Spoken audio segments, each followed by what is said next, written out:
بت لاکھوں جس نے توڑ دیے، ہو لاکھ سلام اس آقا پر، بت لاکھوں جس نے توڑ دیے، دنیا کو دیا پیغام سکون اور طوفانوں کے رخ موڑ دیے۔ اس محسن عالم نے ہنسا، کیا کیا نہ دیا انسانوں کو، دستور دیا، منشور دیا،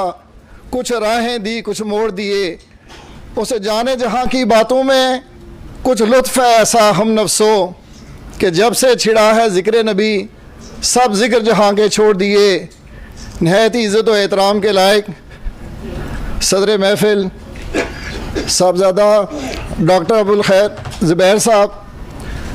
جناب صاحبزادہ نور اللہ قادری صاحب وزیر مذہبی امور، جناب راجہ ناصر صاحب سربراہ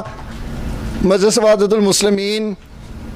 ملی یکجہتی کونسل کے جملہ عہدیداران اور شمع رسالت کے پروانوں، میں آپ کو اور انتظامیہ کو آج کی اس تقریب پر مبارک پیش کرتا ہوں، اور اس رحمت للعالمین کانفرنس پر اپنی پارٹی کی طرف سے ایک پیغام دے کر آپ سے اجازت چاہوں گا۔ فرانس کی بات آپ نے سنی کہ وہ اپنی طرف سے زور لگا رہے ہیں اور نبی پاک صلی اللہ علیہ وسلم کی شان کو کم کرنے کے لیے خاکوں کی حوصلہ افزائی کر رہے ہیں، لیکن ہمیں اس بات کا بھی احساس ہے کہ دنیا میں عرب سے زائد مسلمانوں کے علاوہ اربوں غیر مسلم ایسے ہیں جو آج بھی نبی پاک صلی اللہ علیہ وسلم کا احترام کرتے ہیں، اور انہوں نے نہ صرف نبی پاک صلی اللہ علیہ وسلم کی جو بنائے ہوئے قوانین ہیں ان پر عمل درآمد کر کے اپنی زندگیوں کو روشن کیا ہے، بلکہ آپ دیکھیے کہ کتنے غیر مسلم نعت خواں بھی ایسے ہیں جو ہم سے یہ دعویٰ کرتے ہیں کہ جب آپ خود کہتے ہیں نبی پاک صلی اللہ علیہ وسلم رحمت للعالمین ہیں، سارے عالمین کے لیے رحمت ہیں، تو ہمیں بھی ان کا نام لینے دیجئے۔ لیاقت بلوچ صاحب تو یہ کہہ رہے تھے کہ یہاں پر پاکستان میں یہ مسلمانوں نے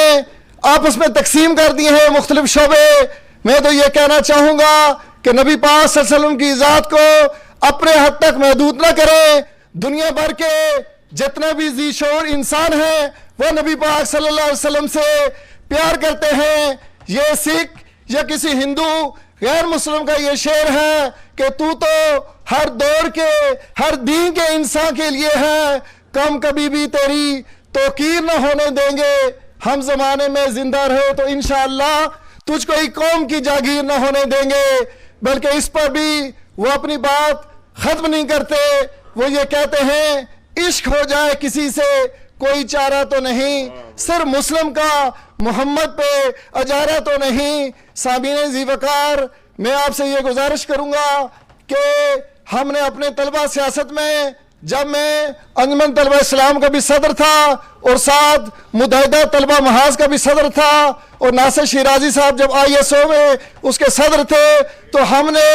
اپنا دائرہ کار صرف مذہبی جماعتوں تک محدود نہیں رکھا تھا، بلکہ پاکستان کی جتنی بھی سیاسی جماعتیں تھیں، حالانکہ جو علاقائیت کی بات بھی کرتی تھیں، ان کو ہم کسی بہانے سے اپنے فورم پر بلاتے تھے تاکہ ان کے ذہن میں اور ہمارے ذہن میں کوئی دوریاں پیدا نہ ہوں۔ لیکن میں اکثر یہ دیکھتا رہتا ہوں کہ ملی یکجہتی کونسل کے پروگرامات میں صرف مذہبی جماعتوں کو بلایا جاتا ہے۔ اگر ہم نبی پاک صلی اللہ علیہ وسلم کی رحمت للعالمین کی وسعت کو سامنے رکھنا چاہتے ہیں تو ہمیں اپنے پروگرامات میں دیگر سیاسی جماعتوں کو بھی بلانا چاہیے تاکہ یہ تقسیم مذہبی اور غیر مذہبی کی ختم ہو۔ جو نبی پاک صلی اللہ علیہ وسلم سے پیار کرتا ہے، میرا یقین ہے پاکستان کی ہر جماعت میں عاشقان رسول موجود ہیں، پاکستان کی ہر جماعت میں پاکستان سے محبت کرنے والے موجود ہیں، تو کیوں نہ ہم اس پاور کو، اس قوت کو یکجا کریں تاکہ پوری دنیا میں، پورے ملک میں یہ یکجہتی کا پیغام آ جائے، کیونکہ اقبال کا بھی یہی پیغام ہے، اور پاکستان کو عظیم تر بنانے کے لیے ہم نے اسی بات کو اپنے مد نظر رکھنا ہے۔ فرد قائم ربط ملت سے ہے، طرح کچھ نہیں، موج ہے دریا میں اور بیرون دریا کچھ نہیں۔ بہت بہت شکریہ جی۔ خیر الجزا. میں خوش آمدید